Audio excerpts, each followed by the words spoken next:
Meus queridos irmãos, a paz do Senhor Jesus.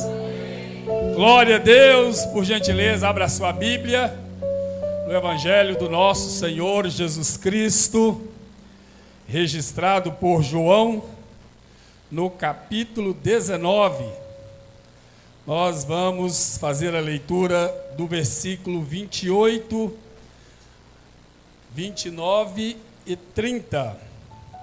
Para nossa reflexão nessa noite, nós que estamos com o nosso coração jubiloso pela graça e pela bondade do nosso Deus, por nos permitir uma vez mais retornar a esta casa de adoração e de louvor ao seu nome, para prestarmos culto, louvá-lo e adorá-lo pela sua bondade e fidelidade. Eu disse João capítulo 19, versículo 28, 29 e 30.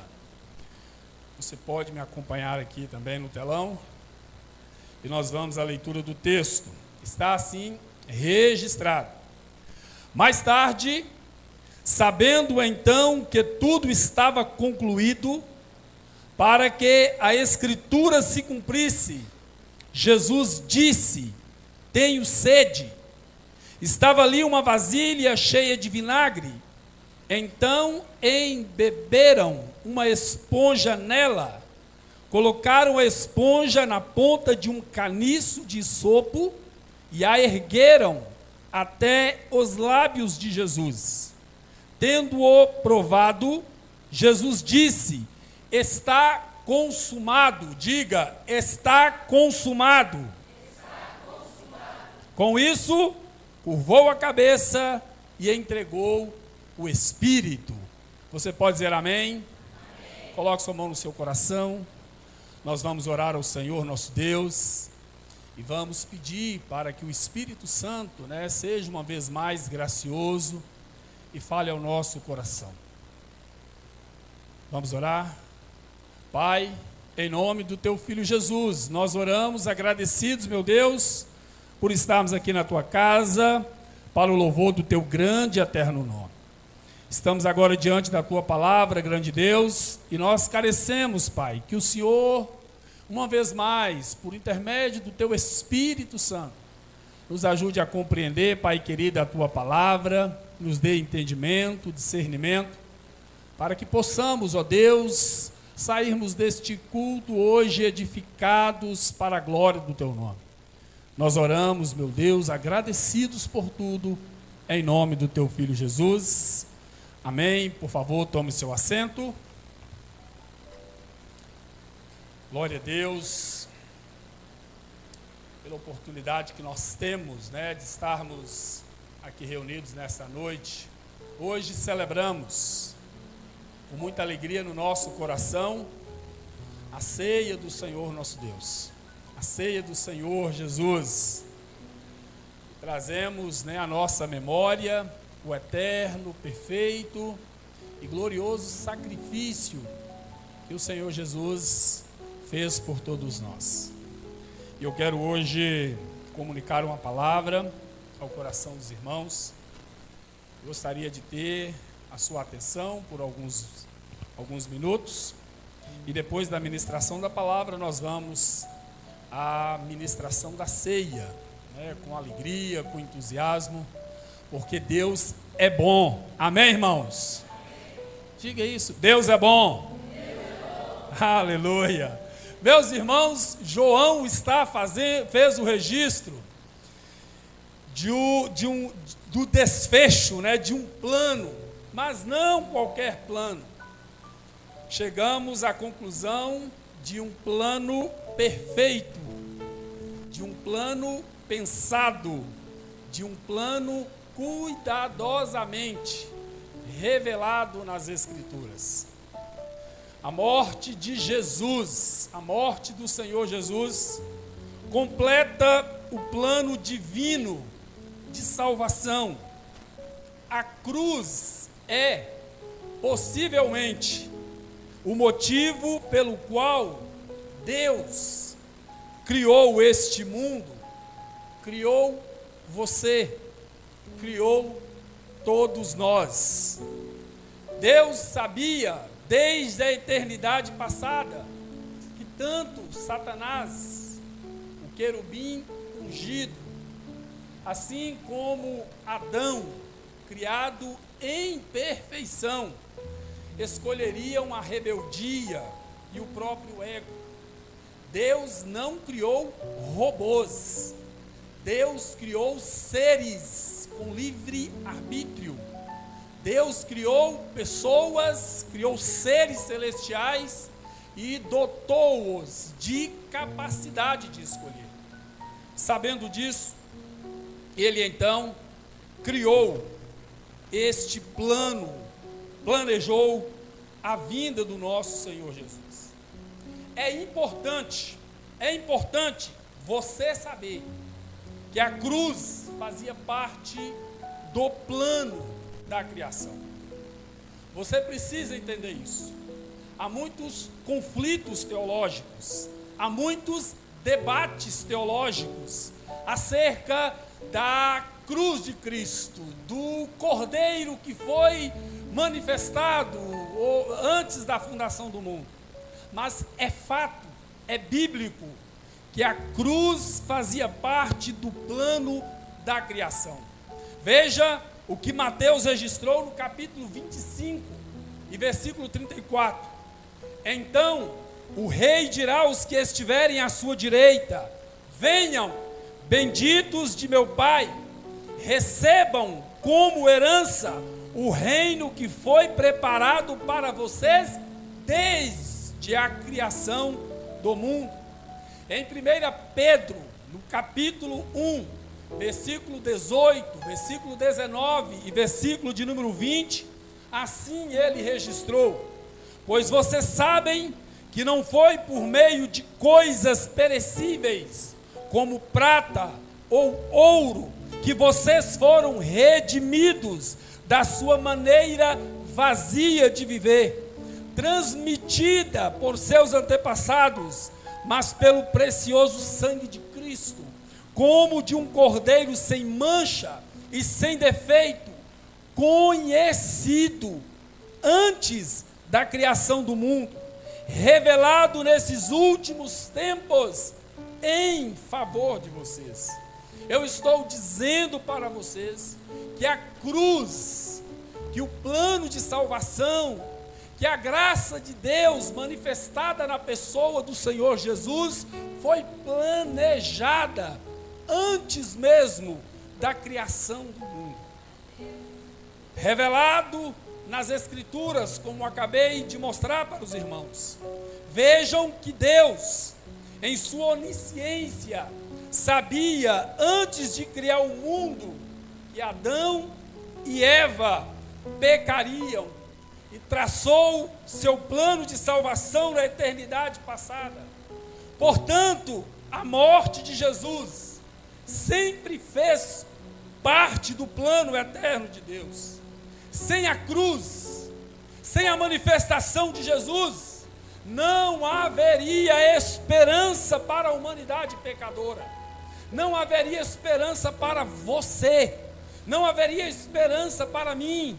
Não haveria esperança para nenhum de nós.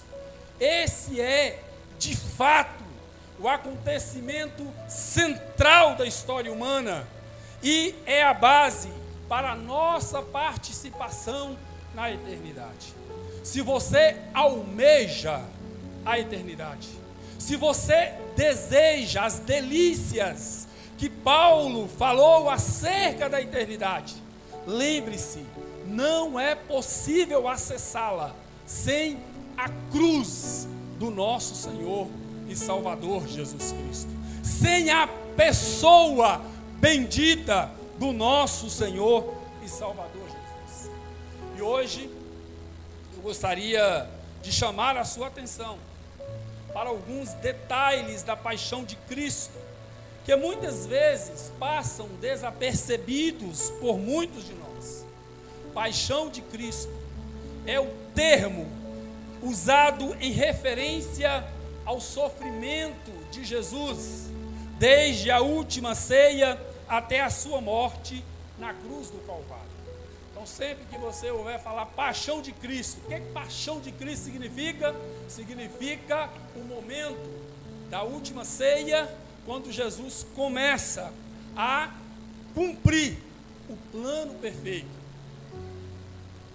projetado, pensado por Deus desde da mais eterna, da mais longínqua eternidade, e consumada, como João registrou para nós e nós lemos aqui nessa noite. Jesus sabia que sua missão havia terminado. Olha o que João está dizendo no versículo de número 28. E para cumprir as Escrituras, veja, sabendo Jesus que a sua missão havia terminado. É bom que você tenha em mente que desde sempre Jesus teve o mais absoluto controle de toda a sua missão.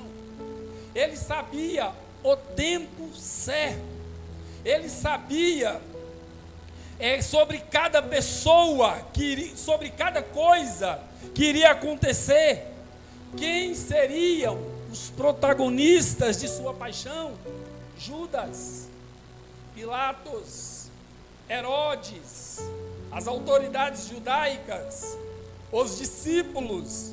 Jesus sabia perfeitamente quem eram as pessoas envolvidas na sua missão de morte na cruz do Calvário. E de maneira consciente, voluntária e resoluta, ele enfrentou tudo e todos para o benefício da nossa alma. O drama de Jesus, ou a paixão de Cristo, começa quando ele se assenta na mesa para comer a última Páscoa com os discípulos. João registrou no capítulo 13, versículo de número 2, sabendo Jesus que ele havia saído do Pai e que todas as coisas, já encaminhavam, levantou-se na ceia. E aí João fala do que aconteceu na última Páscoa. Quando ele toma a última ceia, o Senhor se dirige para o jardim do Getsêmani. E lá nós fomos informados que ele orou intensamente para que Deus passasse dele aquela hora. Lucas, no capítulo 22 e versículo de número 44, ele disse que, estando angustiado, orou ainda mais intensamente, e o seu suor era como gotas de sangue que caíam no chão. Marcos usa termos fortes para descrever as emoções de Jesus. No capítulo 14, versículo 34, ele diz: a minha alma está profundamente triste, numa tristeza mortal. Sua agonia, o sofrimento de Jesus se deve, por certo, à angústia, ao pavor que estava por vir. Talvez seja associado de modo ainda mais intenso ao fato de que ele levaria sobre si os nossos pecados, o pecado de toda a humanidade caída, e ele sabia por antecipação que por alguns instantes ele ficaria separado do seu Pai. Veja, Jesus é Deus desde toda a eternidade, e por um momento o Senhor Jesus teve que se separar do seu Pai por causa dos nossos terríveis pecados, meus irmãos.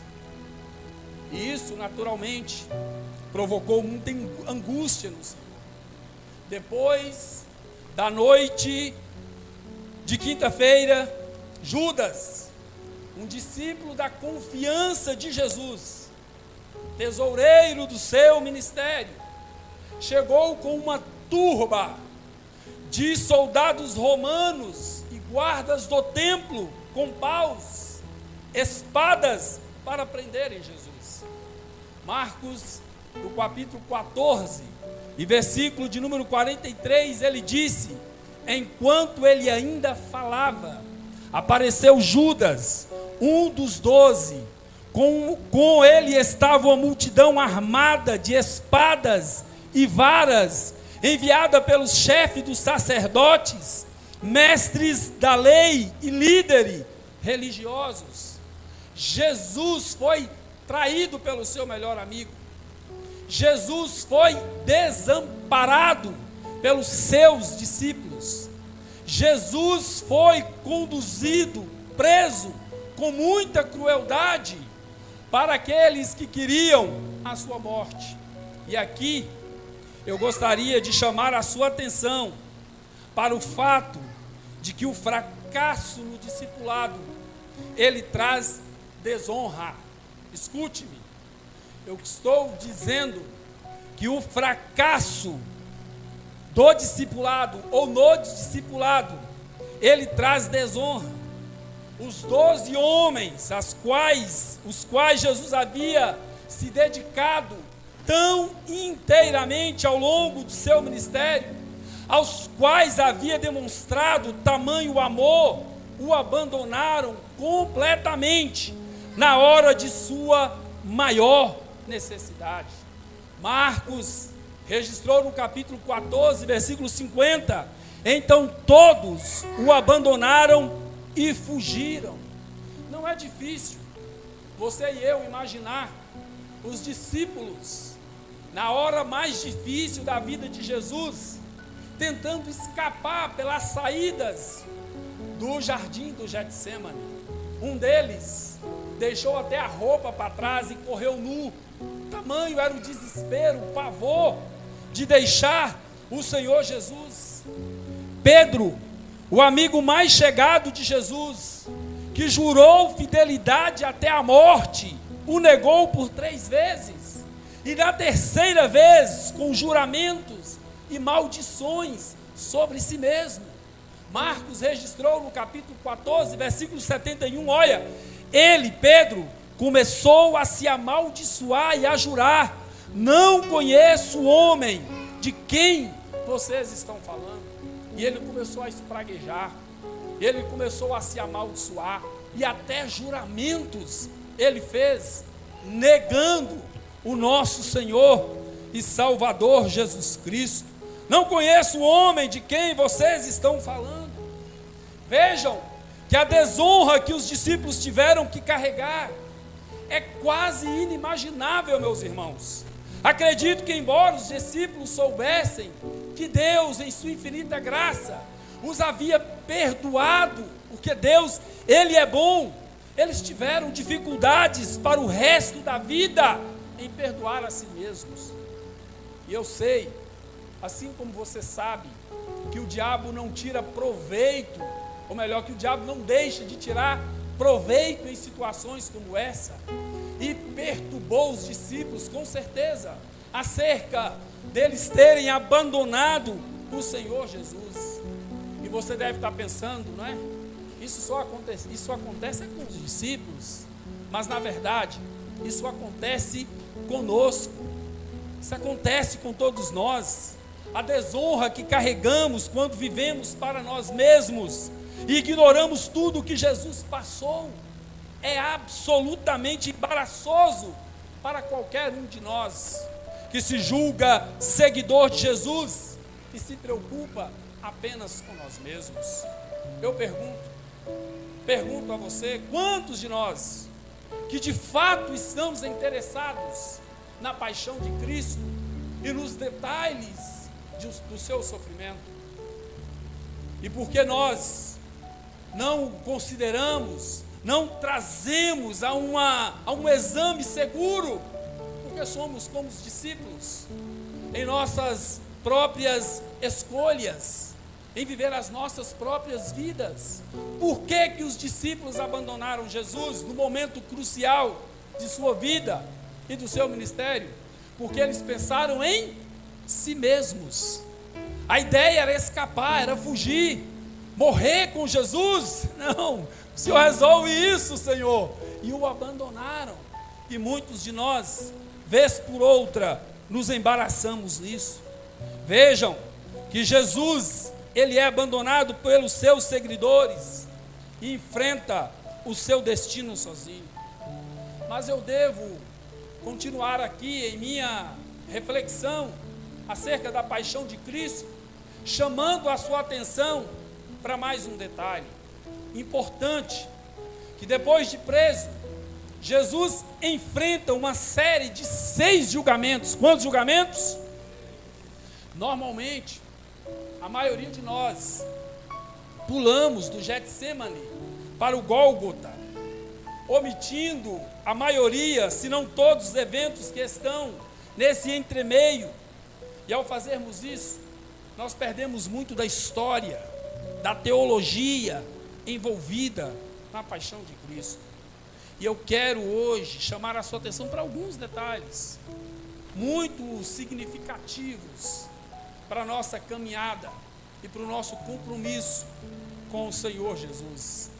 O primeiro julgamento ocorreu na residência de, eu disse quantos julgamentos? 6 julgamentos.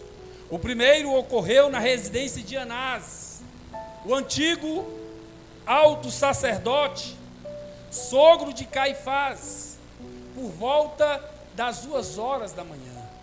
Eu devo dizer para os irmãos que Jesus foi preso por volta de 1 a 2 horas da manhã de sexta-feira. Isso é importante você saber, porque às 2 horas da madrugada, Jesus já estava sendo interrogado por Anás. Veja o que João registrou no capítulo 18, versículo 12 e 13.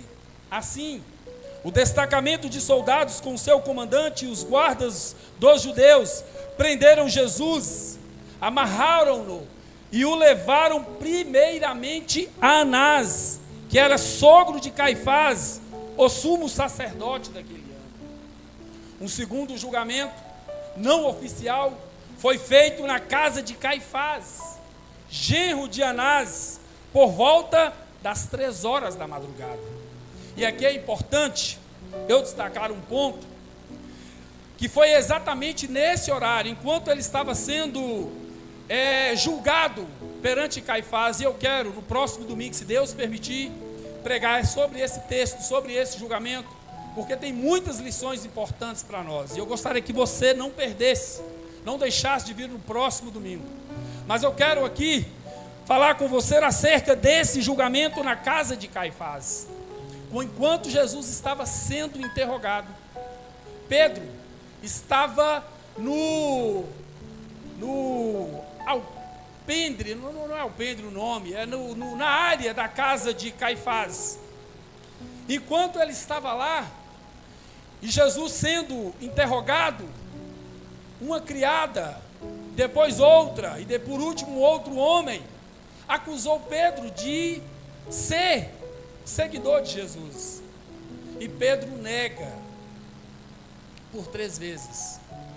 E Jesus fala com Pedro, não sei se você lembra, Jesus fala com ele: Pedro, antes que o galo cante, 3 vezes você me negará. Jesus falou, e muitos de nós imaginamos que Jesus estava falando de uma ave, de um galo, não é? A maioria de nós pensamos isso. Mas o canto do galo, na verdade, era uma trombeta que era tocada para a troca de guardas. O tempo, naqueles dias, eram divididos de duas formas, pelos romanos e também pelos os judeus. Os romanos consideravam um dia inteiro, a partir da 0 hora, e ele se encerrava meia-noite do outro dia, assim como nós fazemos hoje. O nosso dia vai encerrar que horas? Meia-noite. E um segundo após vai começar um novo dia. A mesma coisa como os romanos faziam. Só que a contagem deles era diferente. Eles contavam por horas, de maneira que a partir das 18 horas já começava a primeira vigília. Às 9 horas, das 9 à meia-noite, segunda vigília. Da meia-noite às 3 da manhã, a terceira vigília. E das 3 da manhã às 6 da manhã, era então considerado a quarta vigília. A quarta vigília, ela encerrava às 6 horas da manhã. E é aqui um ponto importante. Quando Jesus fala: Pedro, você vai me negar precisamente quando tocar a trombeta, na troca da terceira para a quarta vigília. E ele vai falar quando tocar, quando houver o canto do galo. E nós imaginamos que é uma ave. Na verdade, era o toque da trombeta para a troca de guardas na fortaleza de Antônia. Vou explicar isso para vocês em um outro ponto, em um outro momento, porque o que eu quero chamar para vocês a atenção é do fato de Jesus saber precisamente o tempo, as pessoas que estavam envolvidas no plano eterno de salvação, para que Deus, pela sua infinita graça, por meio de Jesus e do seu redentor sacrifício, trouxesse salvação a todos nós.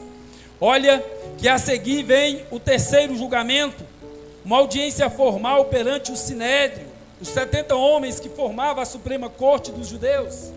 Segundo os evangelhos, isso ocorreu quando já era dia, por volta das 6 horas da manhã. Quando foi às 6:30, o quarto julgamento ocorreu e Jesus foi interrogado por Pilatos, governador romano. Marcos, capítulo 15, versículo 1. Logo a seguir houve uma audiência perante Herodes Antipas, o tetrarca da Galileia, e esse foi o quinto julgamento, e Lucas registrou no capítulo 23, do versículo 8 ao versículo de número 12. E por fim, Jesus é levado perante Pilatos novamente, às 8 horas da manhã de sexta-feira, segundo Mateus 27, capítulo 15 ao 26. E por que eu estou levando tempo para falar com vocês acerca desses 6 julgamentos? Porque todas essas 6 audiências foram injustas e ilegais. Nos 3 primeiros julgamentos, na casa de Anás, na casa de Caifás e perante o Sinédrio, Jesus foi acusado de blasfêmia. Só que perante a corte romana, que era um julgamento civil, Jesus foi acusado de motim e de estar se levantando contra César. Veja que os judeus, as autoridades judaicas, eles sabiam que não era interessante para os romanos acusações de blasfêmia, até porque eles tinham vários deuses, e por isso eles subverteram o julgamento, acusando Jesus de estar se levantando contra César. E aí todos nós sabemos que quando foi por volta das 8 horas da manhã, Jesus foi sentenciado à morte. Jesus foi condenado à morte. E eu queria te chamar a atenção para Mateus, capítulo 27, versículo 22 ao 26. Olha o que está escrito. Perguntou Pilatos: que farei então com Jesus chamado Cristo? Todos responderam: crucifica-o. Por quê? Que crime ele cometeu? Perguntou Pilatos. Mas eles gritavam ainda mais: crucifica-o. Quando Pilatos percebeu que não estava obtendo nenhum resultado, mas ao contrário, estava se iniciando um tumulto, mandou trazer água, lavou as mãos diante da multidão e disse: estou inocente do sangue deste homem, a responsabilidade é de vocês. Todo o povo respondeu: que o sangue dele caia sobre nós e sobre os nossos filhos. Então Pilatos soltou-lhes Barrabás, mandou açoitar Jesus e o entregou para ser crucificado. Escute, veja o que Mateus está dizendo: que Pilatos soltou Barrabás, mesmo sabendo que Barrabás era culpado e Jesus inocente, e mandou açoitar Jesus e o entregou para ser crucificado. Talvez você e muitas outras pessoas imaginam que Pilatos decidiu o futuro de Jesus. foi Pilatos quem deu a última palavra acerca da morte do Senhor. Não foi. De jeito nenhum. De maneira alguma. Em uma das audiências com Jesus, Pilatos disse: olha, você se nega a falar comigo? Eu estou lendo João 19, versículo 10 e 11. Você se nega a falar comigo? Disse Pilatos. Não sabe que eu tenho autoridade para libertá-lo e para crucificá-lo? Jesus respondeu: não terias nenhuma autoridade sobre mim, se esta não te fosse dada de cima. Em Atos, capítulo 2, versículo 22 e versículo 23, Lucas registrou o seguinte: olha, israelitas, ouçam essas palavras. Jesus de Nazaré foi aprovado por Deus diante de vocês por meio de milagres, maravilhas e sinais que Deus fez entre vocês por intermédio dele. Como vocês mesmos sabem, este homem foi entregue por propósito determinado e pré-conhecimento de Deus. E vocês, com a ajuda de homens perversos, o mataram, pregando-o na cruz. Eu estou querendo chamar a sua atenção para o fato de que a morte de Jesus foi um plano de Deus, foi um plano perfeito de Deus, que todos os acontecimentos, desde a última ceia até o brado está consumado na cruz do Calvário, foi planejado. Jesus sabia de antemão a hora que cada pessoa, que os discípulos iam abandonar. Jesus sabia até o momento exato que Pedro o negaria. Jesus sabia que Judas o trairia. Jesus sabia que ele passaria por 6 audiências, todas injustas e ilegais. Todas elas, Jesus sabia. E a pergunta que faço: por que ele foi resolutamente e voluntariamente em direção à morte, em direção à sua crucificação? Veja que Lucas está dizendo que Pilatos, as autoridades judaicas, elas cumpriram um plano que já estava determinado. E Lucas está aqui dizendo, ou melhor, João, que Pilatos o entregou para ser crucificado. Havia a morte por lança, por óleo fervendo, por empalação, por apedrejamento, por estrangulamento, por afogamento e fogueira. Mas todos esses métodos, os romanos consideravam uma morte muito rápida. Eles queriam algo doloroso e lento. E aí você fica: mas como pode Deus permitir que isso acontecesse com Jesus? Eu estou dizendo para você que o Senhor Jesus foi preso na madrugada de sexta-feira, nas primeiras horas, passou por essas audiências, e por volta das 8 horas da manhã, ele foi entregue para ser crucificado. Jesus poderia ter sido executado por apedrejamento, como era permitido aos judeus fazer. Só que eles, os judeus, recusaram isso. Eles não queriam que Jesus morresse por apedrejamento. Eles queriam que Jesus morresse por crucificação, na cruz. Por quê? Porque na lei estava dito que todo aquele que for pregado no madeiro será amaldiçoado, ou será maldito. Eles não queriam apenas que Jesus morresse, eles queriam que Jesus fosse lembrado como um criminoso, como uma pessoa perversa. Eu quero chamar a sua atenção para o fato de que a crucificação era um evento público.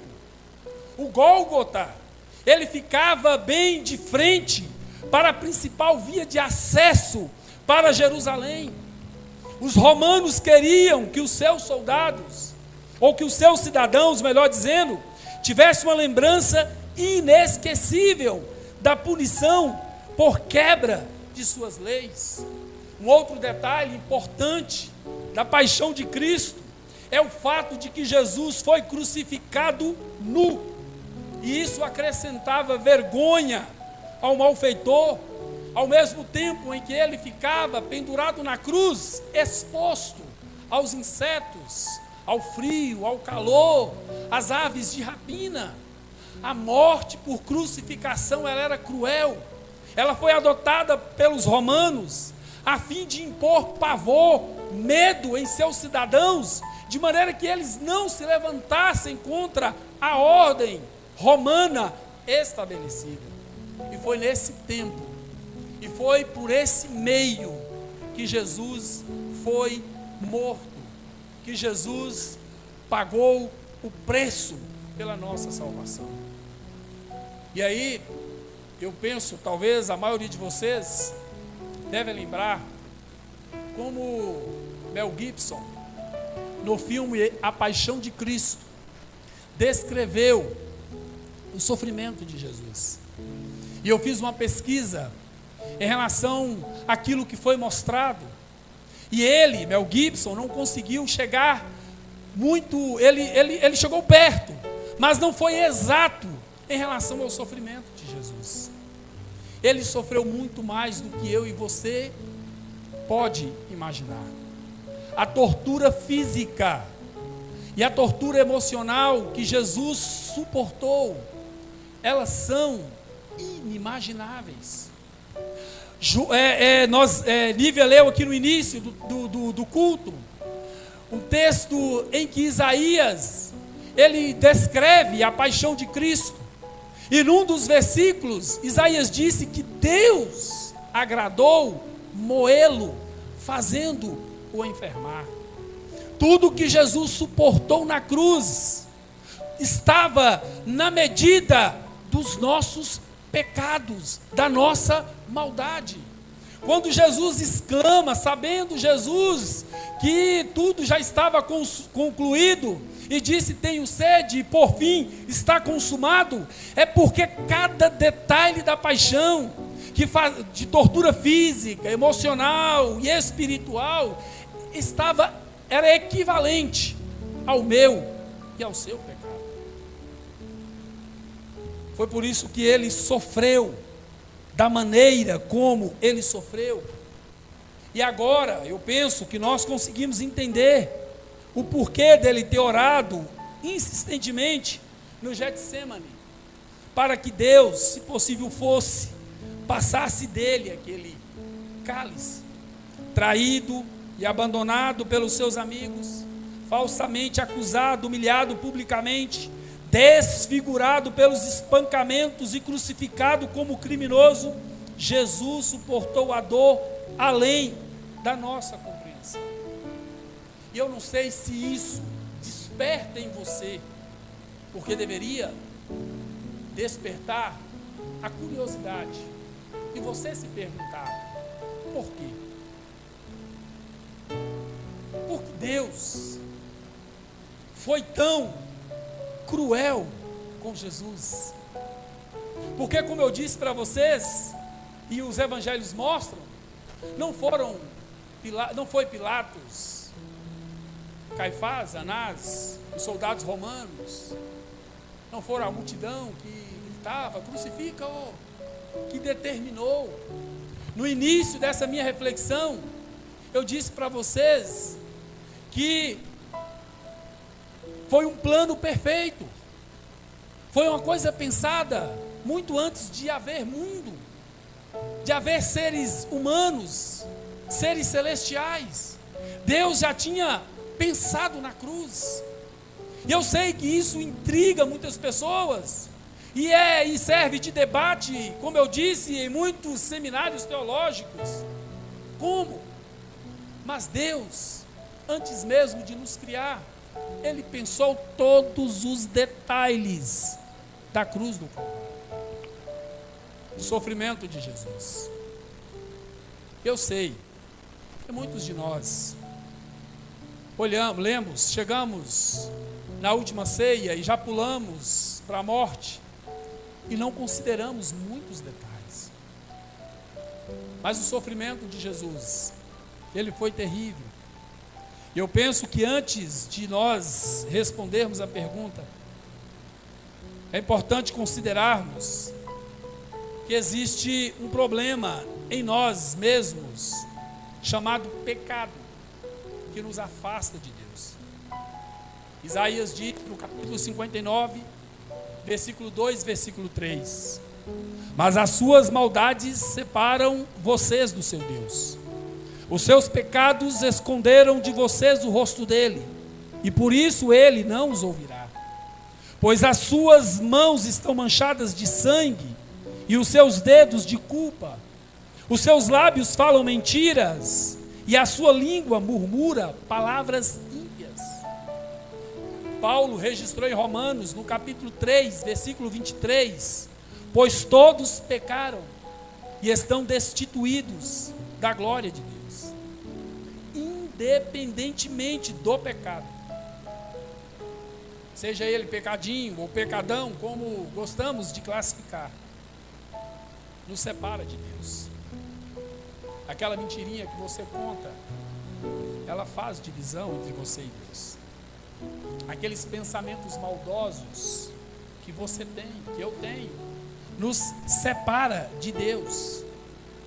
Independente do pecado, meu irmão, nós estamos, por assim dizer, separados de Deus. Totalmente separados de Deus. E pior, Paulo disse, no capítulo 3, versículo 23, que o salário do pecado é a morte. Ou seja, a separação definitiva e eterna de Deus.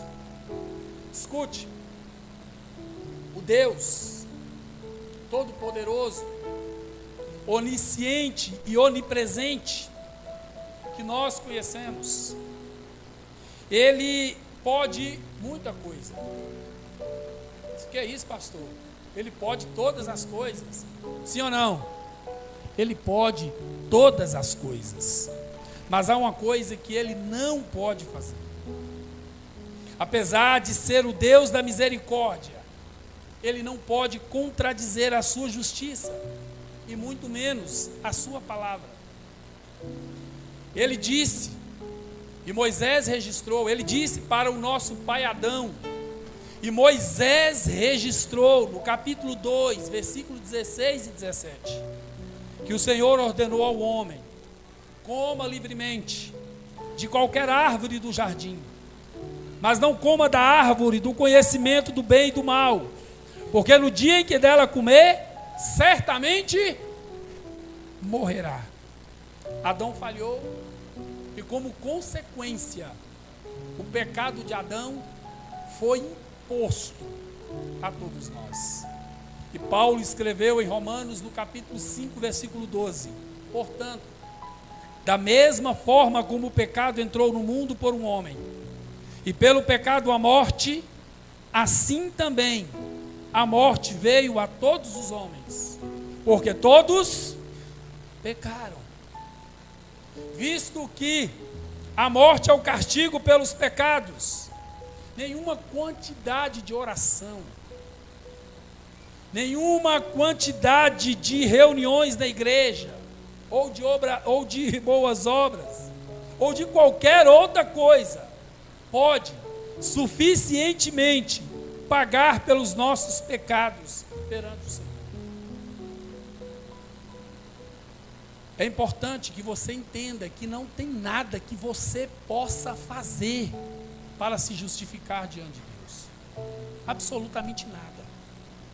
Você pode dormir na igreja 24 horas por dia. Você pode ficar aqui todos os dias da semana, orar, jejuar. Isso não é suficiente para pagar seu pecado, sua culpa diante de Deus. O profeta Isaías escreveu no capítulo 64, versículo 6, versículo 7: pois todos nós somos como o imundo, e todas as nossas justiças como o trapo da imundícia, e todos nós murchamos como a folha, e as nossas iniquidades como o vento nos arrebatam. E não há quem invoque o teu nome, que desperte e te detenha, pois escondeste de nós o teu rosto e nos consumiste por causa das nossas iniquidades. Diante da nossa incapacidade de se justificar diante de Deus, o Deus Supremo, o Senhor de toda graça, encontrou em Jesus uma maneira de satisfazer a sua justiça. E aí, como foi lido aqui no início, no capítulo 53, versículo 4 e 5, verdadeiramente Ele tomou sobre si, e se não fosse pecado, eu acrescentaria, e verdadeiramente e voluntariamente Ele tomou sobre si as nossas enfermidades e carregou com as nossas dores, e nós o reputávamos por aflito, ferido de Deus e oprimido, mas Ele foi ferido por causa das nossas transgressões e esmagado por causa das nossas iniquidades. O castigo que nos traz a paz estava sobre Ele, e pelas suas pisaduras fomos sarados. O que o profeta Isaías está dizendo é que Deus providenciou um substituto em uma colina do lado de Jerusalém, chamado Gólgota. O Senhor Jesus, de uma vez por todas, removeu a barreira que nos impedia de ter acesso ao nosso Deus. E naquele dia Ele pôde nos declarar justos a partir do momento que cremos e confiamos em sua morte voluntária na cruz do Calvário. Romanos capítulo 5, versículo 1 e 2 diz: justificados, pois, pela fé, temos paz com Deus, por nosso Senhor Jesus Cristo, por quem obtivemos também nosso acesso pela fé a esta graça, na qual estamos firmes e gloriamo-nos na esperança da glória de Deus. Eu sei que alguns de nós imaginam que nós podemos fazer alguma coisa para sermos justificados, que nós podemos acumular favores diante de Deus através dos nossos atos de justiça, servindo ao Senhor.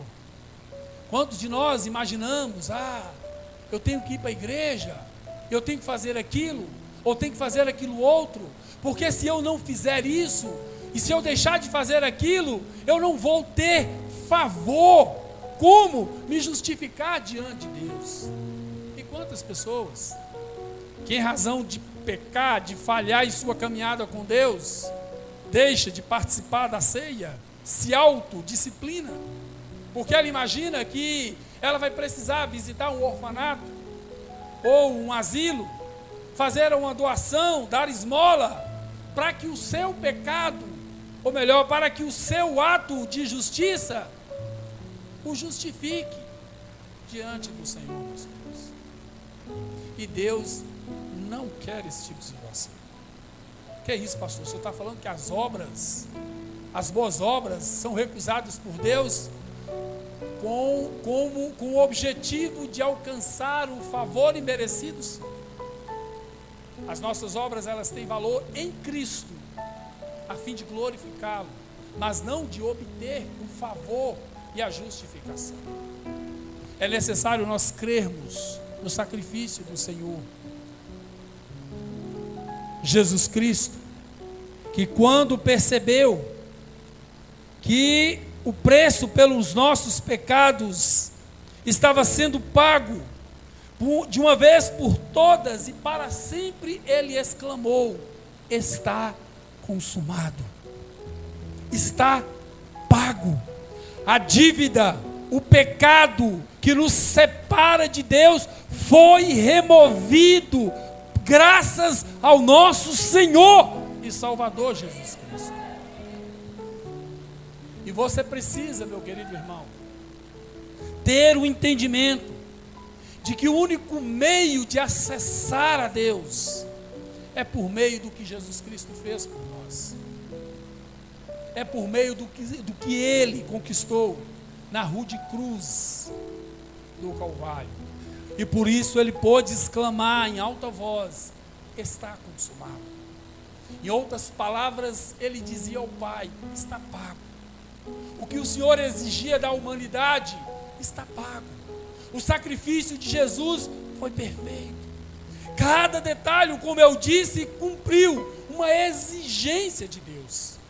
Quando Ele estava naquele tronco, na área militar dos romanos, sendo chicoteado, era Deus satisfazendo a exigência pelos nossos pecados.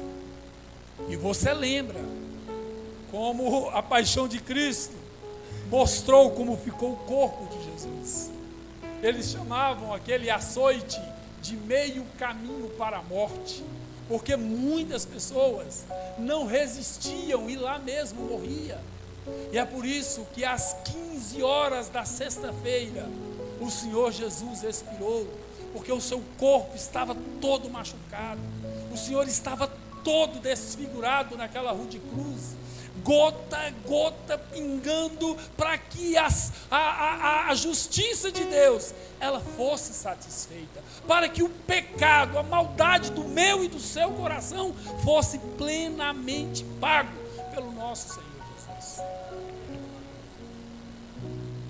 Eu vi por esses dias, em razão da Semana da Paixão, muitas pessoas chorando, né, por causa do sacrifício de Jesus, se condoendo, né? Nossa, mas quando as mulheres pararam diante do Senhor desesperado e batendo nos peitos, gritavam em razão do seu sofrimento, Jesus disse para que elas chorassem por elas mesmas, porque o que Ele estava fazendo era um plano de Deus, estava na conta de Deus e era a exigência exata de Deus para que os nossos pecados fossem perdoados.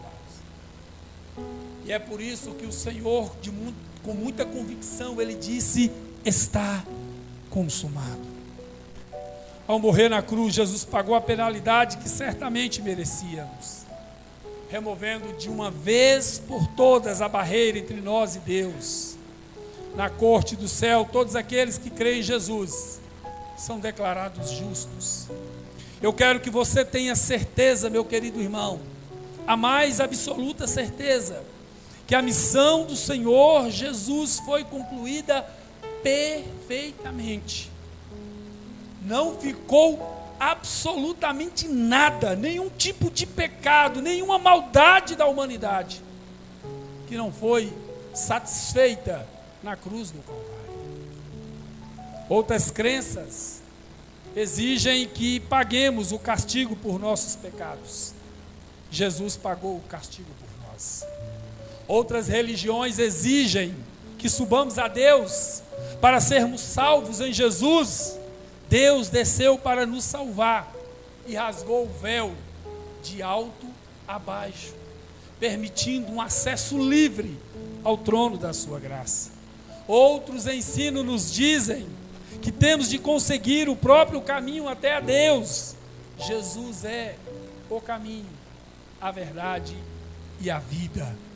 Jesus ofereceu voluntariamente a sua vida em seu lugar. Sua morte satisfez a exigência de Deus. Por isso Ele disse: está consumado. Está consumado. Está consumado. E isso deveria alegrar o nosso coração. E isso deveria trazer paz em nossa alma, por sabermos que nós não temos nenhuma dívida, não há nenhum tipo de pecado, absolutamente nada que possa nos impedir de nos achegar a Deus. Você pode, com confiança, meu querido irmão, com certeza no coração, se achegar a Deus por meio do nosso Senhor e Salvador Jesus Cristo. Você pode, meu querido irmão, se aproximar da mesa do Senhor, desta mesa posta com pão que simboliza o seu corpo e com o vinho que simboliza o seu sangue, e tomar posse como um verdadeiro filho e filha de Deus, que tem o nome escrito no livro da vida. Está consumado. Eu e você não temos mais nenhuma dívida com Deus. Ah, pastor, mas o senhor falou há pouco que as minhas justiças são como trapos de imundícia. Sim, são como trapos de imundícia, você tentando se justificar a Deus. Mas quando você crê no sacrifício, o recebe. Quando você crê que Jesus foi o plano perfeito de Deus e que desceu a esse mundo para ir para aquela rude cruz, enfrentar audiências injustas e ilegais, sofrer o desamparo dos seus discípulos, suportar toda a dor da cruz, quando você lembra disso, você pode crer que tudo aquilo foi para mim e por você, foi por todos nós.